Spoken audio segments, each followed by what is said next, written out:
आज हम लोग ड्राई प्रेसिंग को पढ़ेंगे बेसिकली, साथ ही साथ इसमें यूज होने वाले बाइंडर्स और लुब्रिकेंट्स को भी देखेंगे कि क्या बाइंडर्स हैं, क्या लुब्रिकेंट्स हैं, इसका यूज क्यों करते हैं, ये सब भी देखेंगे। तो ड्राई प्रेसिंग जो होता है कि ड्राई प्रेसिंग सिमिलर प्रोसेस होता है जैसा कि डस्ट प्रेसिंग में था। डस्ट प्रेसिंग में हम लोग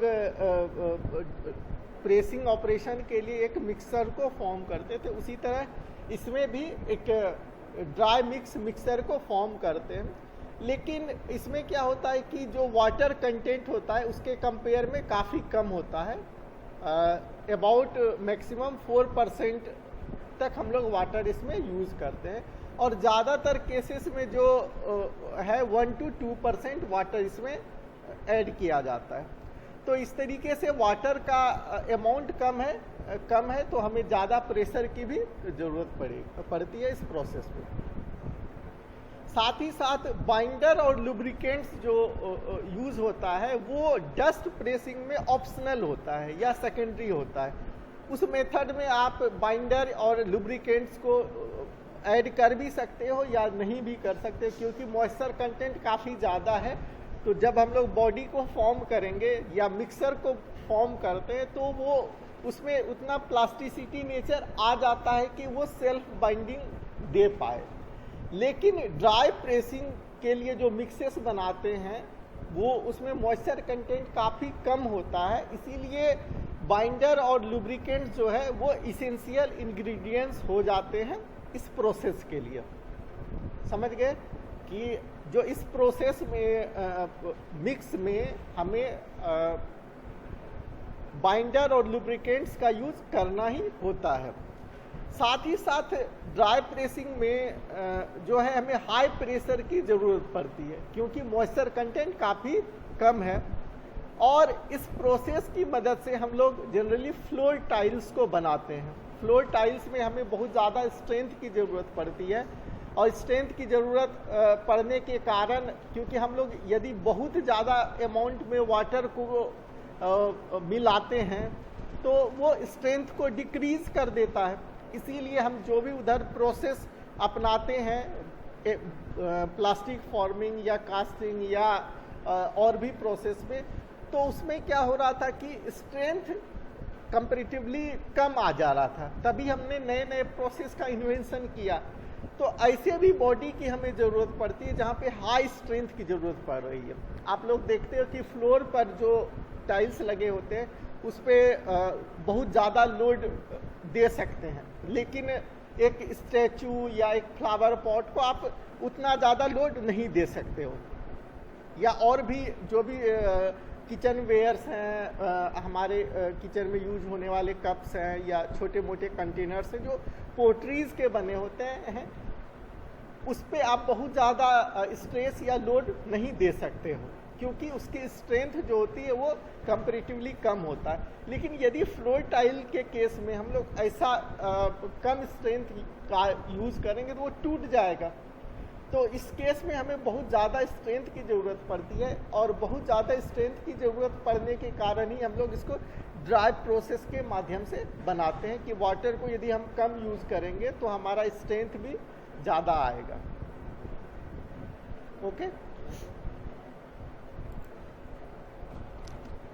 नेक्स्ट जो होता है वो बाइंडर होता है।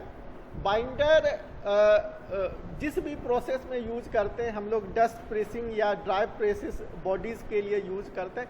इसमें बाइंडर के दो फंक्शंस होते हैं। बाइंडर यूज करने का हमारा जो पर्पस होता है वो दो पर्पस होता है। एक तो होता है कि बाइंडर जो है वो मिक्सर में प्लास्टिक स्ट्रेंथ प्रोवाइड करता है। मिक्सर बाइंडर डाला हुआ मिक्सर को आप रोल करोगे तो वो आसानी से स्टिकिंग टाइप का प्रॉपर्टीज शो करने लगता है। इसको कहते हैं हम लोग कि ये ग्रानुलेशन को फैसिलिटेट करने लगता है।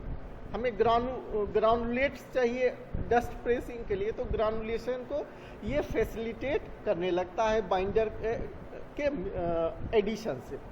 दूसरा फंक्शन होता है बाइंडर का कि बाइंडर जब हम लोग मिलाते हैं और बॉडी को बनाते हैं तो इसमें सफिशिएंट मैकेनिकल स्ट्रेंथ गेन हो जाता है। जो प्रेस किया हुआ बॉडी निकलता है इसमें उतना स्ट्रेंथ गेन हो जाता है, ताकि जब आप लोग उसको हैंडल करते हो अलग अलग चीज़ों के लिए, एक जगह से दूसरे जगह ले जाने में या ड्राइंग में देने में, तो हैंडलिंग डैमेज को ये प्रिवेंट करता है। यदि बाइंडर नहीं यूज करेंगे तो एक जगह से दूसरी जगह बॉडी को ले जाएंगे तो वो आसानी से ब्रेक कर जाएगा। उस हैंडलिंग डैमेज को प्रिवेंट करने के लिए या कम से कम करने के लिए हम लोग बाइंडर्स का यूज़ करते हैं। और बाइंडर्स के रूप में कॉमनली हम लोग डेक्स्ट्रीन का यूज़ करते हैं, स्टार्च का यूज़ करते हैं, कार्बोक्सी मिथाइल सेल्यूलोज का यूज़ करते हैं और वैक्स का यूज़ करते हैं। ये सब ऑर्गेनिक कंपाउंड है, इन सब चीज़ों का यूज बाइंडर के रूप में किया जाता है। और सारे के सारे जो कंपाउंड्स हैं वो स्टिकी नेचर के होते हैं। वो स्टिकी नेचर के होते हैं कि पार्टिकल्स को एक दूसरे पे स्टिक करने का क्वालिटी इसके अंदर होता है। क्लियर है बाइंडर? अगला जो चीज़ है वो होता है लुब्रिकेंट्स। अगला जो मटेरियल्स का हम लोग यूज़ करते हैं वो होता है लुब्रिकेंट्स। लुब्रिकेंट्स को भी हम लोग जो भी प्रेसिंग के लिए यूज़ करते हैं, इसके भी दो फंक्शंस होते हैं। दो रीज़न के कारण लुब्रिकेंट्स को यूज़ किया जाता है, या हम लोग कहते हैं डबल एक्शन ये प्रोवाइड करता है किसी प्रोसेस के दौरान। पहला तो ये करता है कि ये इस लुब्रिकेंट का यूज़ करने से जो पार्टिकल्स हम लोग बॉडी बनाने के लिए यूज किए हैं, मोल्ड के अंदर पार्टिकल्स या मिक्सेस को डाले हैं, तो ये मोल्ड में आसानी से फ्लो करने लगता है। जब हम लोग प्रेशर अप्लाई करते हैं तो मोल्ड डेंसिफाई होने के लिए उसको फ्लो करना होगा, तो ये फ्लो करने में मदद करता है। जब हम लोग अप्लाई किए प्रेशर तो सरफेस के ऊपर ये आसानी से फ्लो करने लगेगा और डेंसिफाई होने में मदद करेगा। दूसरा इसका फंक्शन होता है कि ये जो है जो प्रेस्ड बॉडी है, जो प्रेस किए हुए पीसेस हैं, उसको डाई के वॉल पर स्टिक से प्रिवेंट करता है। वो स्टिक नहीं होने देता। यदि स्टिक हो जाएगा तो हम लोग रिमूव करेंगे तो उसके जो बॉडी के अंदर डिफेक्ट पैदा हो जाएगा, और इस डिफेक्ट से बचने के लिए हमें नॉन स्टिकिंग प्रॉपर्टीज की ज़रूरत पड़ती है जो वॉल के होते हैं डाई के। तो ये लुब्रिकेंट्स जो है इसमें हमें मदद करता है। हम लोग बहुत तरह के लुब्रिकेंट्स का यूज़ करते हैं, जिसमें से मोस्ट कॉमन और पॉपुलर और चीप लुब्रिकेंट जो होता है वो हमारा केरोसिन ऑयल होता है, और कई सारे फ्यूल ऑयल का भी हम लोग लुब्रिकेंट्स के तौर पे यूज़ कर सकते हैं। अदर बेटर मटेरियल के तौर पे लुब्रिकेंट्स जो होता है वो एल्युमिनियम मैग्नीशियम स्टायरेट होता है, और पैराफिन का वाटर इमल्सन होता है, और पॉलीविनाइल अल्कोहल का यूज़ हम लोग लुब्रिकेंट्स के तौर पे करते हैं।